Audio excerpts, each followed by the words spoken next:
तर्कशास्त्र विषयक हमारे आज के व्याख्यान का विषय है निरुपाधिक तर्कवाक्य का स्वरूप एवं इसके प्रकार, the nature and kinds of categorical preposition.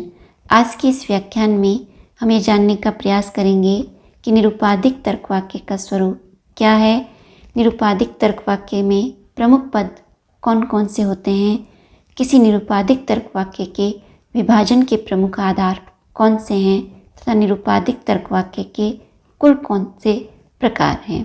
आज के व्याख्यान में इन महत्वपूर्ण बिंदुओं का विस्तृत विवेचन करते हुए हम यह भी स्पष्ट करेंगे कि निरुपाधिक तर्कवाक्य विषयक आज के व्याख्यान से संबंधित विभिन्न प्रतियोगी परीक्षाओं, स्नातक एवं स्नातकोत्तर स्तर पर महत्वपूर्ण प्रश्न जो हैं वे कौन कौन से हो सकते हैं। निरुपाधिक तर्कवाक्य का ही एक प्रकार है। निरुपाधिक तर्कवाक्य की विस्तृत विवेचना करने से पूर्व हमें संक्षिप्त में ये जानना आवश्यक है कि तर्कवाक्य का स्वरूप क्या है। यद्यपि तर्कवाक्य के स्वरूप की विस्तृत विवेचना हमने तर्कवाक्य के सामान्य परिचय विषयक नामक व्याख्यान में की है। तर्कवाक्य जो है, जब भी किसी उद्देश्य और विधेय के मध्य संबंध का कथन किया जाता है तो इस कथन को ही तर्कवाक्य कहते हैं।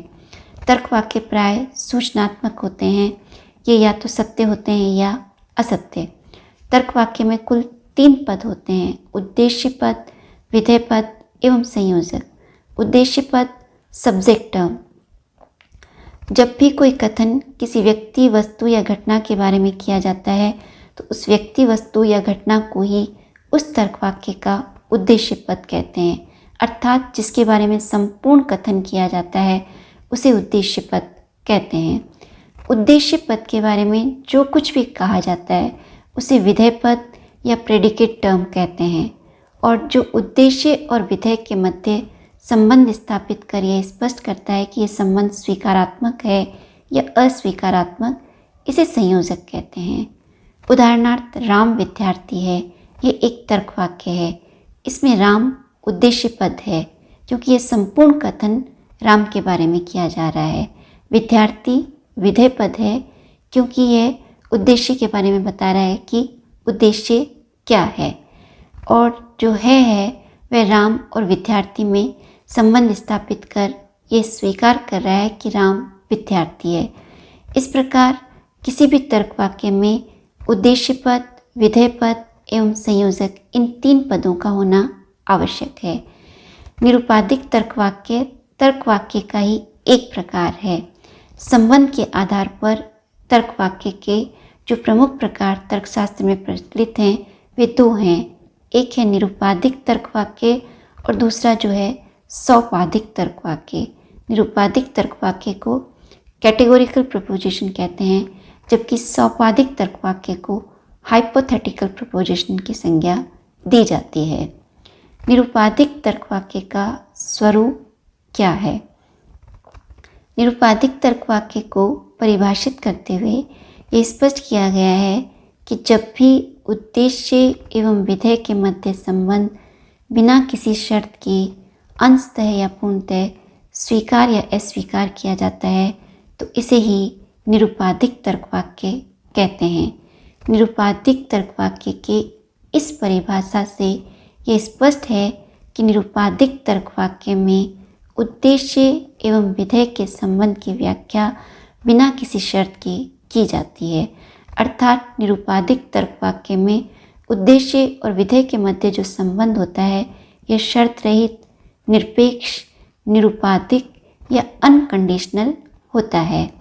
निरुपाधिक तर्कवाक्य में जो है उद्देश्य और जो विधेय जो होता है, ये जो 2 वर्ग होते हैं उनके बारे में कथन किया जाता है। निरुपाधिक तर्कवाक्य में ये स्पष्ट किया जाता है कि एक वर्ग दूसरे वर्ग में पूर्णतः या अंशतः समाहित है या नहीं। निरुपाधिक तर्कवाक्य में कुल 4 प्रमुख पद होते हैं, परिमाणक, क्वांटिफायर, उद्देश्य पद, सब्जेक्ट टर्म, विधेय पद, प्रेडिकेट टर्म और संयोजक। किसी भी निरुपाधिक तर्कवाक्य में इन 4 पदों का होना आवश्यक है। परिमाणक अर्थात क्वांटिफायर। किसी भी तर्क वाक्य में हम देखते हैं कि निरुपाधिक तर्क वाक्य जो है उसके प्रारंभ में सभी, कोई नहीं, कुछ, कुछ नहीं आदि शब्द आते हैं। ये शब्द जो हैं किसी भी निरुपाधिक तर्क वाक्य के परिमाणक कहलाते हैं, क्योंकि यह निरुपाधिक तर्क वाक्य की मात्रा और परिमाण को अभिव्यक्त करते हैं। उद्देश्य पद, जिसके बारे में संपूर्ण कथन किया जाता है, उसे ही निरुपाधिक तर्क वाक्य का उद्देश्य पद या सब्जेक्ट टर्म कहते हैं। और उद्देश्य के बारे में हम जो कुछ भी कहते हैं उसे विधेय पद या प्रेडिकेट टर्म कहते हैं। और जो संयोजक होता है वह उद्देश्य और विधेय में संबंध स्थापित कर ये स्पष्ट करता है कि ये संबंध स्वीकारात्मक है या अस्वीकारात्मक। निरुपाधिक तर्क वाक्य की परिभाषा से ये स्पष्ट है कि निरुपाधिक तर्क वाक्य में उद्देश्य एवं विधेय के मध्य संबंध की व्याख्या बिना किसी शर्त के आधार पर की जाती है।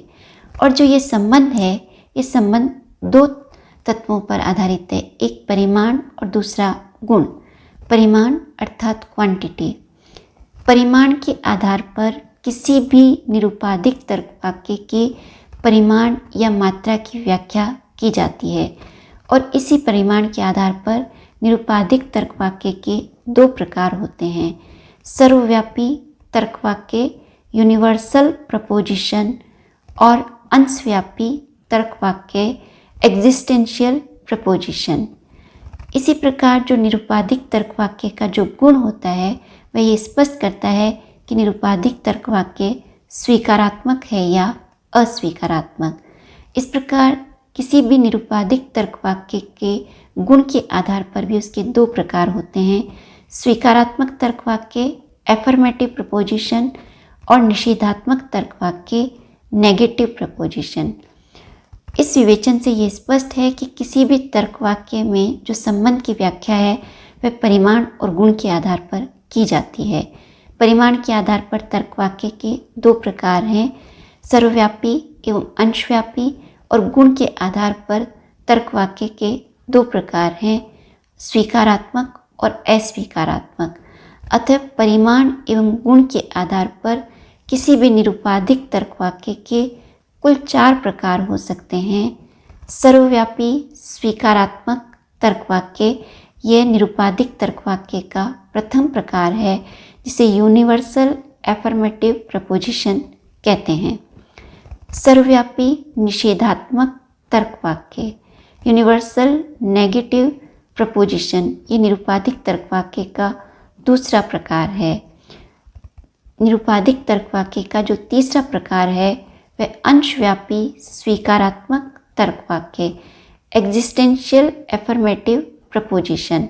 और निरुपाधिक तर्क वाक्य का जो चौथा प्रकार है वह है अंशव्यापी निषेधात्मक तर्क वाक्य एग्जिस्टेंशियल नेगेटिव प्रपोजिशन।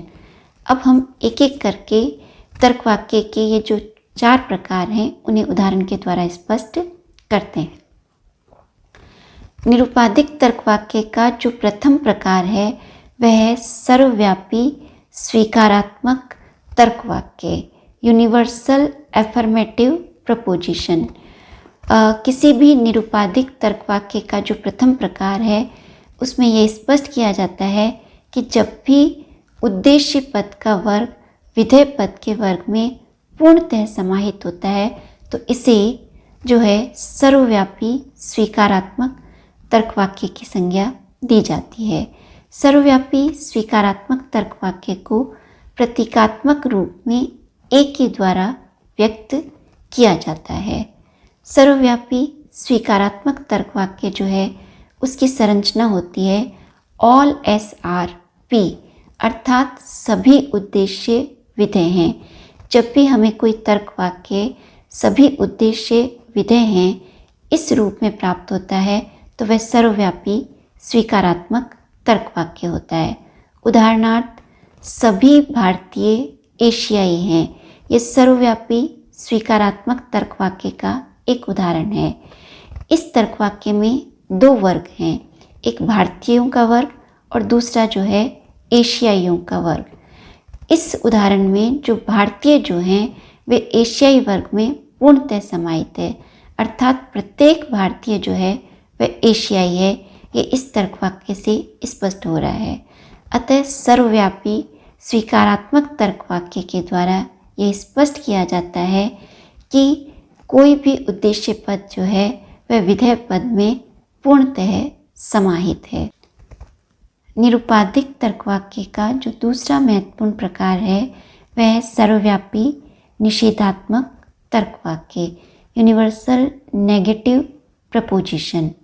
जब उद्देश्य पद का वर्ग विधेय पद के वर्ग से पूर्णतया पृथक या असमाहित होता है तो उसे सर्वव्यापी निषेधात्मक तर्कवाक्य कहते हैं।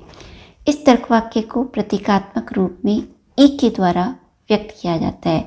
संरचनात्मक दृष्टि से ई तर्कवाक्य की जो संरचना है वह इस प्रकार होती है: नो एस इज पी, अर्थात कोई उद्देश्य विधेय नहीं है। उदाहरणार्थ, कोई भारतीय एशियाई नहीं है। ये सर्वव्यापी निषेधात्मक तर्कवाक्य का उदाहरण है। इसमें दो वर्ग हैं, एक भारतीयों का और दूसरा एशियाई का। यहाँ जो है ये स्पष्ट किया जा रहा है कि कोई भी भारतीय, अर्थात कोई भी ऐसा भारतीय नहीं है जो एशियाई हो। इस प्रकार इस तर्कवाक्य में उद्देश्य पद के जो वर्ग के सदस्य हैं वे विधेय पद के वर्ग के सदस्यों से पूर्णतया पृथक हैं। निरुपाधिक तर्कवाक्य का तीसरा महत्वपूर्ण प्रकार है अंशव्यापी स्वीकारात्मक तर्कवाक्य, एग्जिस्टेंशियल एफर्मेटिव प्रपोजिशन। इस तर्कवाक्य में ये स्पष्ट किया जाता है कि उद्देश्य पद के वर्ग के सदस्य विधेय पद के वर्ग के सदस्यों में अंशतः समाहित है।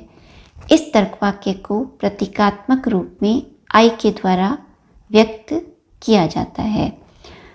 इस तर्कवाक्य की संरचना इस प्रकार है: सम एस आर पी, अर्थात कुछ उद्देश्य विधेय हैं। जब भी कोई तर्कवाक्य हमें इस संरचना में प्राप्त हो कि कुछ उद्देश्य विधेय हैं तो वह अंशव्यापी स्वीकारात्मक तर्कवाक्य का उदाहरण होते हैं। उदाहरणार्थ, कुछ भारतीय एशियाई हैं, ये अंशव्यापी स्वीकारात्मक तर्कवाक्य का उदाहरण है। इस उदाहरण के द्वारा स्पष्ट किया जा रहा है कि कुछ भारतीय ऐसे हैं जो एशियाई हैं। यहाँ जो कुछ शब्द है उसको स्पष्ट करना आवश्यक है। तर्कशास्त्र में जो कुछ शब्द है उसके व्यापक अर्थ हैं। कुछ का अभिप्राय यह है कि मान लीजिए किसी वर्ग में 100 सदस्य हैं तो यहाँ कुछ का अभिप्राय है कम से कम एक, अधिक से अधिक 99। इस प्रकार कुछ शब्द जो है उसके द्वारा ये स्पष्ट किया जाता है कि किसी भी वर्ग के सदस्य की जब हम व्याख्या करते हैं उनमें कम से कम एक सदस्य का होना आवश्यक है और अधिक से अधिक उसमें से 99% हो सकते हैं। तर्कवाक्य का जो चौथा प्रकार है वह है अंशव्यापी निषेधात्मक तर्कवाक्य, एग्जिस्टेंशियल नेगेटिव प्रपोजिशन। इस तर्कवाक्य के द्वारा ये स्पष्ट किया जाता है कि जब उद्देश्य पद के वर्ग के सदस्य विधेय पद के वर्ग के सदस्य में अंशतः समाहित नहीं होते तो उसे अंशव्यापी निषेधात्मक तर्कवाक्य की संज्ञा दी जाती है। इसे प्रतीकात्मक रूप में ओ के द्वारा व्यक्त किया जाता है। इसकी संरचना जो है यह है कि सम एस आर नॉट पी, अर्थात कुछ उद्देश्य विधेय नहीं है। उदाहरणार्थ, हम ये कहते हैं कि कुछ भारतीय एशियाई नहीं है। इस प्रकार आज के व्याख्यान में हमने देखा कि निरुपाधिक तर्कवाक्य के 4 प्रमुख प्रकार कौन कौन से हैं। आज के इस व्याख्यान से संबंधित महत्वपूर्ण परीक्षा उपयोगी प्रश्न इस प्रकार हैं। निरुपाधिक तर्कवाक्य के स्वरूप को स्पष्ट कीजिए। निरुपाधिक तर्कवाक्य में कुल कितने पद होते हैं उन्हें स्पष्ट कीजिए। निरुपाधिक तर्कवाक्य के विभाजन का प्रमुख आधार क्या है? गुण और परिमाण के आधार पर निरुपाधिक तर्कवाक्य के कुल कितने प्रकार हैं? किसी भी निरुपाधिक तर्कवाक्य के परिमाण के आधार पर कितने प्रकार हो सकते हैं उन्हें उदाहरण के द्वारा स्पष्ट कीजिए। गुण के आधार पर किसी निरुपाधिक तर्कवाक्य के कितने प्रकार हो सकते हैं, उन्हें स्पष्ट कीजिए। आज के व्याख्यान से संबंधित ये महत्वपूर्ण प्रश्न है।